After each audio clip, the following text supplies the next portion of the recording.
জুলাই আগস্টের হত্যাযজ্ঞের নৃশংসতার সব মাত্রা ছাড়িয়ে যায় আশুলিয়ার ৬ লাশ পোড়ানোর ঘটনায়, যেখানে গুলিবিদ্ধ হয়ে পড়ে থাকা ৬ জন শিক্ষার্থীকে পুলিশ সদস্যরা ভ্যানে তুলে পুড়িয়ে দেয়। জানা যায় সেখানে একজন জীবিতও ছিল। এই লাশ পুড়িয়ে ফেলার মামলায় গ্রেফতার পুলিশ কর্মকর্তা আব্দুল্লাহিল কাফি, শাহিদুল ইসলাম সহ ৭ জনকে মঙ্গলবার হাজির করা হয় ট্রাইব্যুনালে।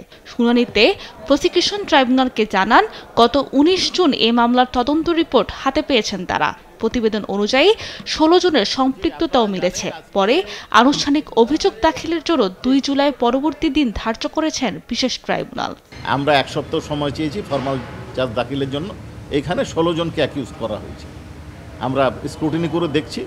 আমরা আশা করছি 2 জুলাই এটা দিন ধার্য হয়েছে, এর মধ্যেই ফরমাল চার্জ দাখিল করতে পারবো। এদিকে জুলাই আগস্টের হত্যাযজ্ঞের মামলায় শেখ হাসিনা ও আসাদুজ্জামান খান কামালের পক্ষে আইনজীবী নিয়োগের সিদ্ধান্ত নিয়েছেন আন্তর্জাতিক অপরাধ ট্রাইব্যুনাল।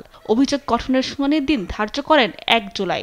এ বিষয়ে চিফ প্রসিকিউটরের বিশেষ পরামর্শক টবি ক্যাটম্যান বলেন, দক্ষতা ও অভিজ্ঞতার ভিত্তিতে স্টেট কাউন্সিল নিয়োগ দেওয়ার বিধান রয়েছে, যা একান্তই ট্রাইব্যুনালের এখতিয়ার।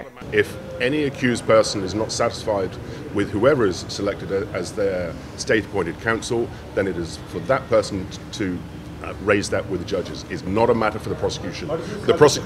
The prosecution should have no role in the appointment of state counsel for any accused. It is a matter for the judges alone.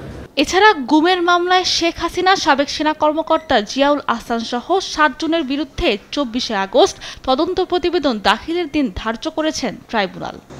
Sabrina Majumdar, দেশ টিভি, ঢাকা।